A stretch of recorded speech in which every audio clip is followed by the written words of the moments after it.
Tinod anay usa ka nindot kaayo nga butang una magtapos ta salamat sa among magbabayan.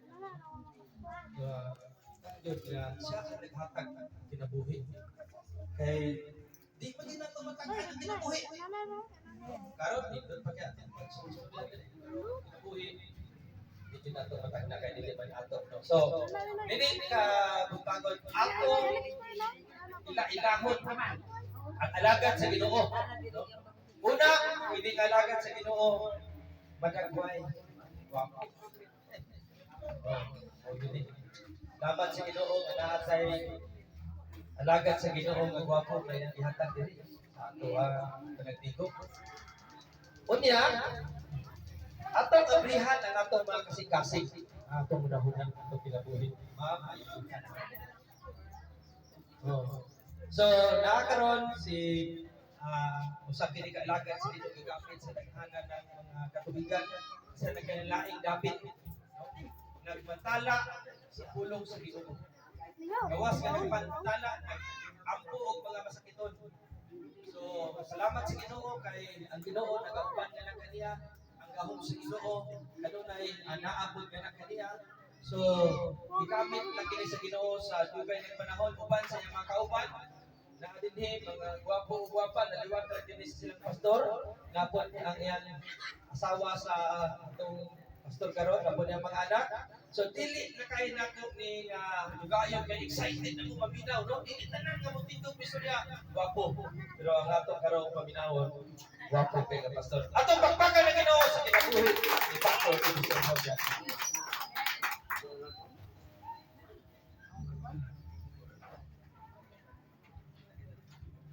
Mayong buntag natong tanan.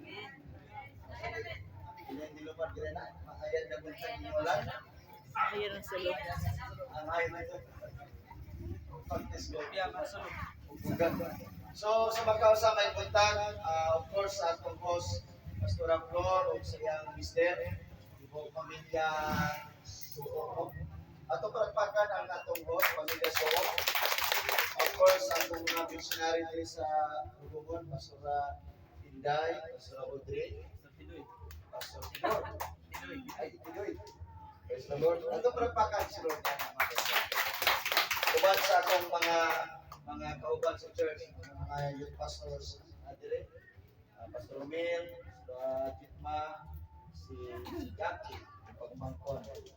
Akong asawa, ayun na kung pamilyar niyo siya, si Ma'am Jane. 7 years na din sa Laranho. Isa na ka-school diyan mga anak sa Laranho. 7 years siya diya, bago lang sa nag-transfer sa Dalipuga. So, dili kay namo kuaning lugara, dili kay namo ini sa tawagan ni. Dili kayo dili bago. So, community mi dinhi. Bana mo si Sir Arbel sa ka tribal missionary. So, dalay ko na Diyos itong palakpakan lugar ng Ginoo. Sila ba yung oras niya? Pilang ka minuto, Pastor. So, mga 5 minutes lang siguro, no? Kailan? 5 minutes o tulog ka oras. So, anyway, so, saka para na kong pribiliyo nga maka-ministeryo niya kabuntagon.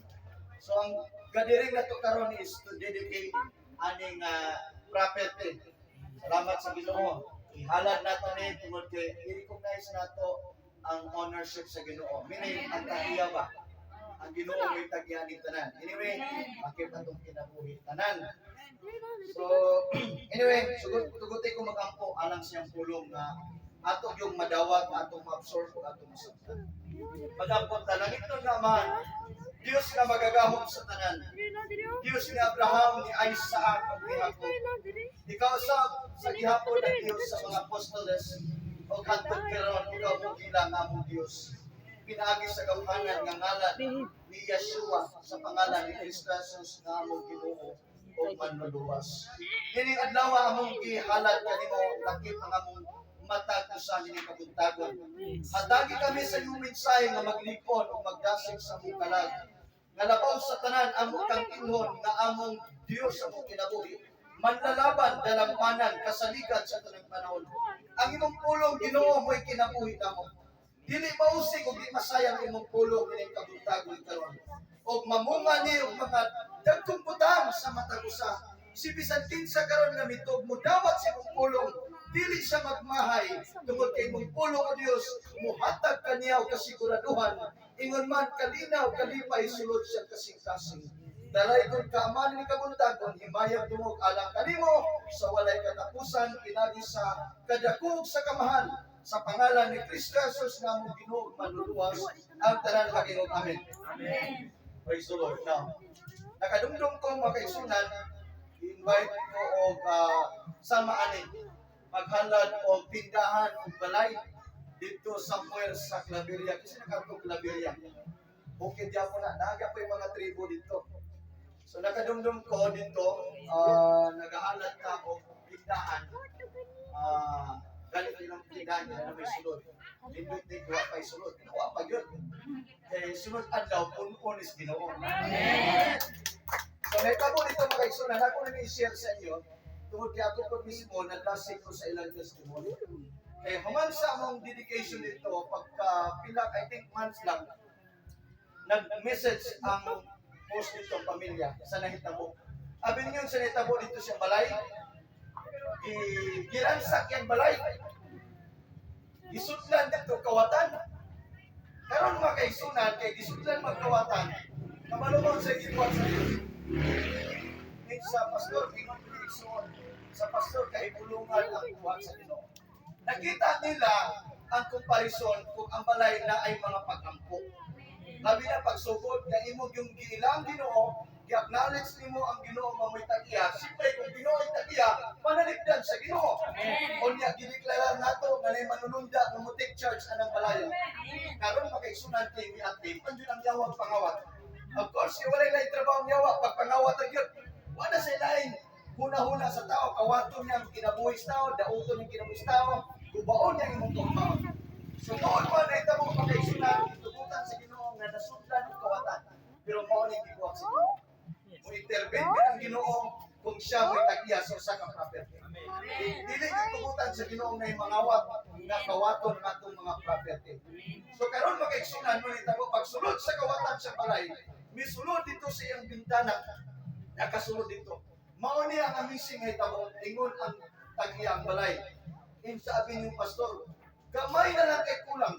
Kay pwede na niya makuha ang yung si tawag na box ba? Bolt mana. Ito arangan mo dito sila po ng pamilya. So na-bolt nila, ito ilang mga bahandi, magbarta. Ang bolt makaigsunan, kasulan sa kwarta, gaulang na sa bintana, ikaw na lang yun mukuha. Ay, ikaw na yun pa kay, meaning, gikuha na gikan sa kwarto. Kaso lang nabilin dito sa bintana. Maunay kay kulungan, gano'n kay nanak kay tabo o niya. Kapag ka, asa may banang kawatan, kaya cellphone, ating cellphone nabilin. Nag-wonder bintana, naon sa pagkita kuha, na nakuha naman ang board, ikan sa kwarto. Dito na nakita, na posible, katong kawatan, nga misunod silang balay, ipakitaan to sa Ginoo manununda. Ikaw daw makakita ang manununda. Makakita ka o kung sa may buhaton, nakakay nagdungog yung tingog. Diba? Pwede man yung Ginoo, kawatan, na misunod magka. Mahibulog siya na may tingog, dako kayo. May kalatil ang kawatan mo kaigsunan o of course, nanagpan yun siya ginaway cellphone. Expose siya dito, silingan na dahil. Wala'y mahimong kawatan. Isa pagplano sa kautan batong nimo. Kung sigurado na kay Dios, sigurado may Kristo mong kinabuhi, labanan o panalipdan pa siya.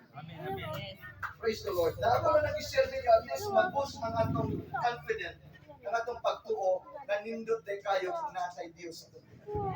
Doon na lang may basahon din mga kaigsunan. Ato rin kamalandungan sa mga Diyos, and doon na yung mga following verses. Dito sa Juan, isikutan nato sa mga Diyos, mga kaigsunan, kining gitawag o sa wala pa'y nabuhat, sa wala pa ang tanan. So asa man da ay nag-originate ang tanan, nagsugod ang tanan.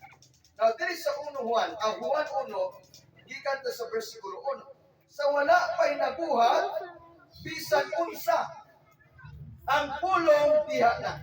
Ang pulong uban sa Dios o ang pulong Dios. Kung sa daw ang pulong? Dios. Sukad pagayon sa sinugdan ang pulong uban sa Dios. Pinagi kaniya gibuhat sa Dios ang tanan o walay bisan unsa sa tanan nga nabuhat na dili pinaagi kaniya. Dalay ang pulong sa Dios. Wala pa ning tanan, wala pa punta na ang pulong. Ngunit dito karon na angay natong pamalandungan. Tungod kay pasabtan nato asa dito nagikan kining tanan na atong nakita. Usa ni ka maayong balita alang nato makaigsunan. Nakitang tanan makaigsunan gipialan sa Ginoo property, gipialan og mga uma, mga butang, labaw sa tanan kanang imong kinabuhi gipialan na sa Dios. Amen. Atong giila nga kining atong kaugalingon kinatong kinabuhi dili atong dunay na nag-iya niini. Usa ka simple nga ilustrasyon kung manghulam ka usa pa na dili manghulam og kalaguran kaguran. Iba sa kay bation unya ang imong kaguran hain kayo labi kay kaguto hain.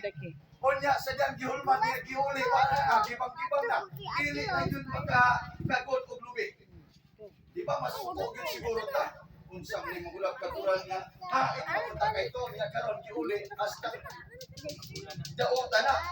So meaning makaigsunan naay mga butay consider nato labaw sa tanang masabdan nato nga naay na nag-iya nato. O sumot sa dili temporary ra ta mabot magaling panahon nga diya ra ta kutod waon tas Ginoo gipuyon ta siyang ginarian at least confident ta na mapalit na niya nga maayo ang atong relasyon niya. Nakabalik tas Ginoo, nakapangalagat tas Ginoo, nakahinulsol ta, nakailata sa Dios. Now dili ka buntagon makaigsunan. Gusto na ko dadon ninyo ang tulo ka pangutana. Kahit tungod na itong gibasa. Na ato kung tubagon pinag-iun sa pulong. Una, unsa ang pulong? Ikadua, kinsa ang pulong? Ikatulo, unsay benepisyo sa pulong? Kung mayor ang naadini karon, tanan siguro rubungon magtapok yun. Kay ganahan ta, excited ka unsa kay pamulong karon ni mayor, pasipagsaad si mayor nga naay ayuda o naabagay Tupat. o naabagay project dire wala excited kay ta tinuod pa makaigsunan pero hinungduman nato nga kining pulong atong paminawon karon pulong ni gikan sa kalangitan. Amen.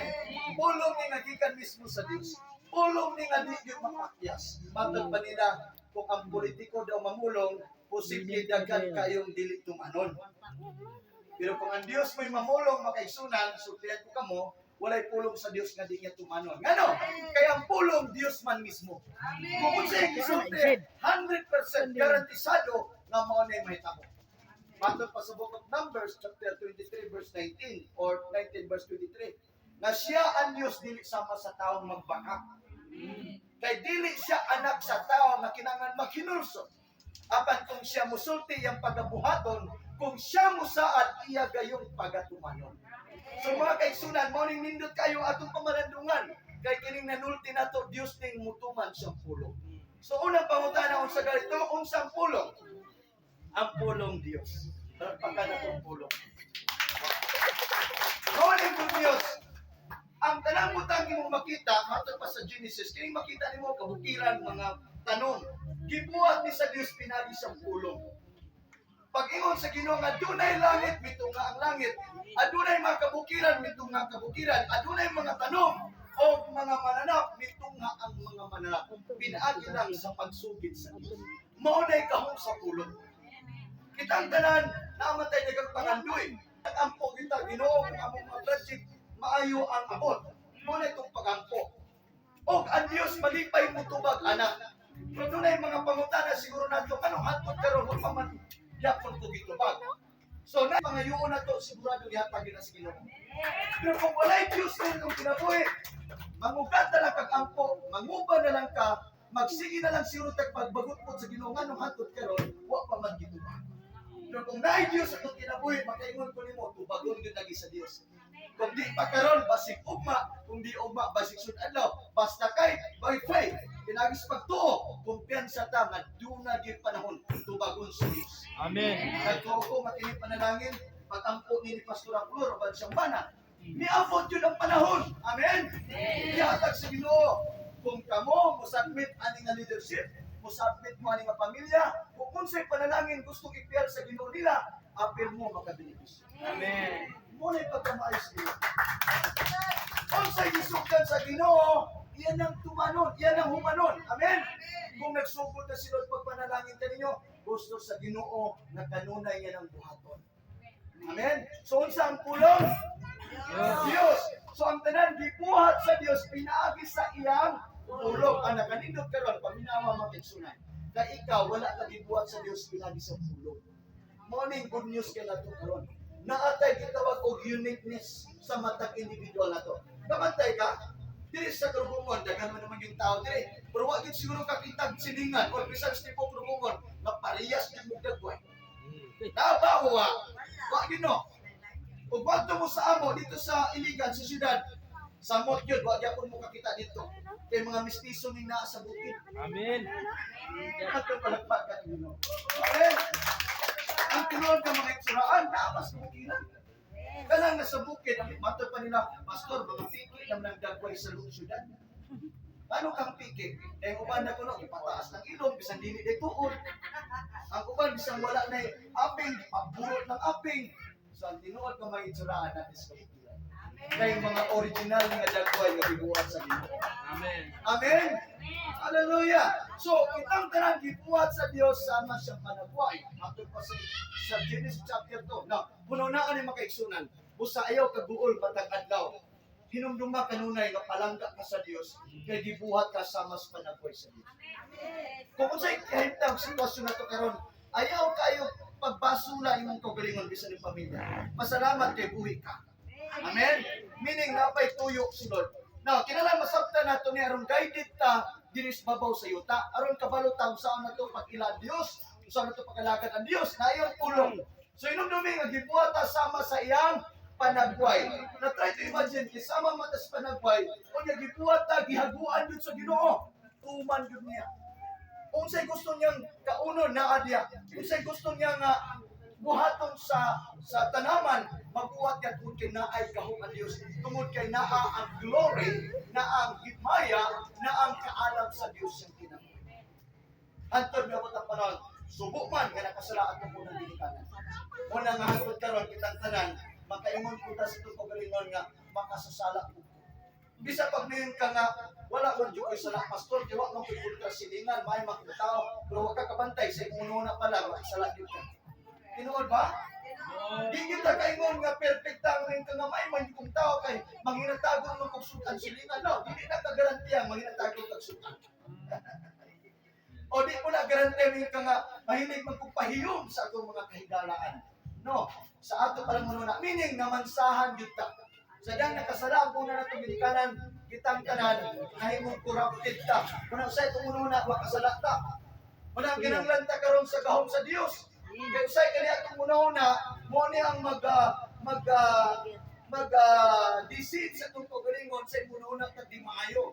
Usay magununa ta nga magdungod bakata or tungod kay masina bakata, tungod kay malagot bakata, usay magununa ta ang dako nga background sa tawo na sa pumunona.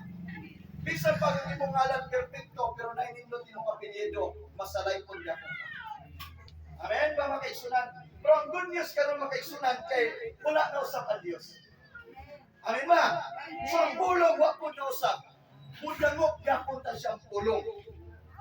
Ang pulong mo ay solusyon sa kinabuhi sa tao. Kay ang pulong kinabuhi. Para presenta sa kadawang tao. Jesus. Si Jesus. Jesus atong basahon. Ug ang pulong na himong tao, o mipuyo uban kanamo, puno sa grasya o kamaturan. Nakita na mo yung himaya, ang himaya na iyang nadawat ingon nga buktong anak sa amahan. Kinsa ba kining anak nga buktong anak sa amahan? Wala na lain kundi si Kristo. Amen. Memorize ba nato ang Juan 3:16? Isa na ka-memorize anak. Kumon kini ang bersikulo. Juan 3 versikulo 16, gigugma sa Dios ang tibuok kalibutan og tungod niya na gihatag niyang bugtong anak. Kinsa ang bugtong anak? Si Kristo. Si Jesus. Ang tanan mutuon niya dili malaglag apan may kinabuhing walay katapusan. Palpakan natin na sa atin. Ang mga kaigsunan, unsang pulong, kinsang pulong? sa Jesus nga ang pulong nahimong tao. Nya unsa ingon ni John, kining pulong iyang nakita nga nahimong tao mipuyo daw niya. Ang pangutana karon, ikaw gusto ba ka nga kining pulong mupuyo usab kanimo? Na mo ni nindot makaigsunan kay kung napulong nato sama nga ikaw binuhat sa panagway sa Dios, I tell you, sumala sa iyong luna sa imong kinabuhi. Makaingon ko nimo, kung sa'y pangayon sa nimo sa Dios, ihatag yun na sa saktong panahon. Amen? Amen. Siguro nag-ampo ka, Ginoo, akong mga anak Lord, tagay nindot nga kaugmaon. Ihatag na sa Ginoo. Amen? Ayaw kaguol, may ka nga, naramang ko sa bukid, mura dili na siguro kay eskwela nga mong anak, no? Makahuman din na imong anak. Amen? Ano, tagaan kang pamaagis nimo. Dahil siguro mo ni Dato Bigo. Oh. Of course, naman na din sa lugungan. Ang yung isa ka anak nasa amo working sa balay. Bago lang po nakahuman sa iyang grade 11. Ito niya di-adlaw. Hindi siyang mga anak karoon. Ang graduate man yun. Ako sa niya anak sa emisyon na awan, cum laude ito naging adlaw. Umatod pa niya, imposible nga maitapula, pero nga nung maghihatag sa Ginoo. Amen? Tungkol yung mga anak po, of course, mitikan man po sa Ginoo nga mapasalamato na amang yung pag-angko na relasyon sa Ginoo. Importante nga natay relasyon sa Dios makaigsunan. Usa tayo ko ng pangutana, kinsang pulong? Ang pulong mo si Jesus. So makaigsunan sa Jesus ang tagaan nato o mas pililhon kayo sa itong kinabuhi. Labaw sa tanang butang. Kay siya mismo na sayo naman daan kung sa'y pinaka mas maayo para nato. Labaw pa siya sa itong inahan. Labaw pa siya sa itong amahan. Ang amahan o inahan, kanunay nagplano o nindot siyang mga anak. Tinoon? Diba kita maginikanan, ganun mag-antos kita kuma. Kaya para sa itong mga anak, na mapakaon na ito, matagaan na ito nindot ka pa upangon. Unsa pa ka ang Diyos? Kung kita dunay maayong relasyon niya, sa matag-adlaw mo tawag ta, pag mata nimo Ginoo, salamat sa kinabuhi. Panalangin ni Lord ang akong mga tanong karon. Panalangin ni Lord ang akong mga uma. Panalangin ni Ginoo ang akong kayupan. Maunay pakikrelasyon sa Dios. Naghimo ba ta na makaigsunan? Nining matag-adlaw giilani mo siya na siya ang imong ultimate na source sa tanan, ang success na aniya. Kadaugan na aniya, ang maayong lawas na aniya. Kalinaw sa panimalay, dunay panaghigugmaay sa panimalay, naa sa Dios. Kaya kung naa si Kristo nato makaigsunan, naa po nato ang tanan. Kinsa ang pulong mao si Jesus. Nga mipuyo nato sumala po sa itong libasa nga ang pulong mao ang kinabuhi. Amen. Dinumdumi makaigsunan, kag kini kinabuhi nato temporary na nito. Bisan pagdaganta og herbal, dili na garantiya. Kaya kung diyara yung kakutok, diyara yung kakutok. Naaman tayo gitawag og appointment. Sa Hebrew 9 verse 27, na ang tao ginabutan na mamatay sa makausa, o humanya na muatubang sa Dios. Na hinumdumi daw na, muatubang ta sa Dios. Kung ang atong syudad sa Iligan na ay gitawag og korte, o ang atong barangay na ay barangay council, na ay lupon, kay kung na ay kinasuway, na ay akusan mo, na ay buhusay nato. Aron dito mapamatud-an kinsay sad-an, kinsay nakasala. Kung mahimo masitol, magpinasaylong ayod, mora yun ay pinakadagas. Apan makiigsunan hinumdumi, nga dito sa langit, kung kita matubang na sa Dios, naatay korte dito. Amen. Ang pangutana karon sa buhi pata, kumpiyansa bata, kung matubang na tas Ginoo, makaingon ka nga sigurado yun na hinlo ang akong konsensya. Kaya na ako sa pag-ila sa Dios. Naghinusol ko, midangok ko sa Ginoo, misurrender ko sa Ginoo. Amin ba makaigsunan? Ang pag-surrender o ang pagpangayog pa sa ilo, moro na'y kalipay sa Dios. Kay mo na'y rason nga si Kristo namatay sa Kalbaryo sa krus. Kay gipakamatyan niya ang imong sala. Amen? Ang gipakamatyan ni Kristo, dili ang atong mga pundok, dili ang atong mga tribu lang. Ang gipakamatyan ni Kristo, matagusag yun nato. Kita yung tanan, kay palangga tas Ginoo. Kay gusto sa Ginoo mabayaran ang atong sala. Matter pa sa 1 Timothy chapter 2, beginning verse 4 and verse 5, buot sa Dios ang matag-usa kaninyong mga luwas. O si Kristo ang nagpataliwala kaninyo sa amahan ngadto sa tao. Meaning, ang word nga mediator, meaning si Kristo may mediator. Ambot pasabot ana nga si Kristo nga atong gitawag og defense lawyer. Amen. Di ba sa kalibutan kung naay mo akusan nimo, may mo ng pulis, sir. Pangita na lang abogado aron mo laban o mo depensa sa imong sana. Sa samang paagi sa Dios dili pwedeng wa tay abogado. Ang abogado nga dapat natong mabatunan karon si Kristo. Kay si Kristo mo'y mo depensa nato og siya'y nagsaad nga papason niya imong sala. Himuon kanyang acquitted sa tanan nga sala nga naa nato. Amin pa mga igsunan, dapat ka na itong bilang. Kung matupang na tas Ginoo, malipayon ta. Kay naatay abogado nga way pagkapindi. Amen. Abogado nga way pagkapindi, siya'y nagpagaliwala na to. Ang nakanindot ani atong abogado nga si Kristo, nga mintras buhi patakaron, siya'y mo dipinsa nimo. Kung ang kawatan gusto mo kawat, siya'y mo dipinsa sa Ginoo. Kung naay gusto i-release sa Ginoo nimong pabor o panalangin, wa ko'y makababag anak. Ihatag ko sa Ginoo. Amen. Si Pastora rin panalanginan sa Ginoo, kay si Kristo man ang iyang abogado. Amen ba? Mag-igsunan. Kung sa tuwing last gali, unsay benepisyo sa pulong. Na hinugdumi sa atong nasabtan ang pulong Dios o ang pulong mao si Kristo. Amen? Si Kristo mo'y nagpaila sa Diyos nga Amahan. Sa Juan 1, versikulo 18, wala pa'y nakakita sa Diyos. Apan pinagi siyang bugtong anak na si Kristo, mo'y nagpaila sa Diyos. Amen? So, mga igsunan, unsay benepisyo sa pulong? Ang pulong kay gihatag naman. Kinsay naghatag? Ang Amahan. Kinsa ang pulong? Si Kristo. So, karon si Kristo atong angkunon. Atong dawaton kay mao man ang pulong. Amen. Sumala sa akong gi-illustrate ganina kung ang mayor manulti dire dawaton gyud nato kay naa say mga nindot nga mga saan. So karon ang pulong kay mao man si Kristo ato ning dawaton. Amen. Amen. Ato ning ibutang sa atong kasing-kasing sa atong kinabuhi. Anak kanindot dire karon kay naay benepisyo. Daghan kayong benepisyo sa pulong. Labaw sa tanan, importanteng benepisyo ng pulong, piling makabaton ng pagbuo. Amen? Sa Roma 10, versikulo 17, paminaw man ni makaigsunan, tungod kay nindot kay ni alang nato, kay nag-isgot na dapat ang benepisyo. Amen? Kinsay ganahan ng benepisyo din. Patas ka mo. Benepisyo. Na una-una yun ang Bible, na ang pagtuo nag-aapot gikan sa pagpamati sa pulong ni Kristo. So, una, labaw sa tanan, kining benepisyos pagtuo. Amen? Kaya ang tao, pwede man musulti ang tao na ay Diyos, na kaila ko Diyos. Pero pangutana ba niya, naapay pagtuo. Kaya ang pagtuo, gikan siyang pulong. Ang pagtuo, gasa na gikan sa Diyos. Na may gitawag natural faith. Ang tao, namiyon siya man napay pagtuo. Tanan nga klaseng tao, namiyon siya na pagtuo. Pero na gitawag og dynamic faith. Kung sabing dynamic faith or gift of faith, ang dynamic of faith kininggikan sa pulong. Nga ang imong pundasyon sa imong gituan tungod siyang pulong. Amen? Tungod ni Kristo. Na paminaw makaigsunan, doon na ingon ni Kristo.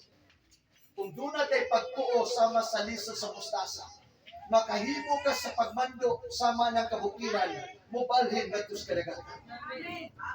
Tayo to imagine, unsa nakakasi nga pagtuo? Kaya nga pagtuo, kitawag ng dynamic faith. Pagtuo na habigan sa pulong. Kaya kanang pulong, Diyos na. Amen? Uno na daw. Kining bukid, matod pa ni Kristo, kung nakay pagtuo sa mas liso sa mustasa, ako naman ko yung liso sa mustasa na sinimot, ikan sa Israel. Gamay yung kayo. Pero kana, na liso sa mustasa, sumala, makaigsunan sa mga, of course, sumala sa pruiba, sa mga taga dito sa Israel, mga taga Israel, apit na. Na ang liso sa mustasa, pag mutubo siya po ang pinakadako kayong kahoy. Wow. Amen? So meaning, kung nakipagtuo karon nga sama na kadako sa liso sa mustasa, makahimo kag dagkong butang sa inyo. Amen. Naara pa tayo dagang pangandoy, pwede din nang may tabo kung nakatay pagtuo sa mga anak nga kagamay. So sa ilang ka, ang bukid mo balhin sa kadagatan, kung sa bakalayo ang iligan dire. Almost 1 hour ang inyong travel. Pero iyon si Kristo, kung nakipagtuo sa mas liso sa mustasa, makamando ka sa kabukiran na mubalhin dito sa kadagatan. Na unsa may gusto mo't pasabot sa Dios. Ang mo't pasabot sa Dios mo ni, gusto ang Dios mamuhat og mga imposibleng butang sa imong kinabuhi sa panahon nga nakaila kaniya, sa panahon nga kinasingkasing nga nakairelasyon niya. Amen. Amen pa mga kaigsunan. Malay na to pipila ninyo dire sa imong panantaw sa imong kaugalingon, simple lang, ordinary ra ka. Pero kung tinun-anay ka nga mugamot ka sa Ginoo, pakigrelasyon sa Ginoo, kung nangandoy kag motor, sugodan sa tas motor.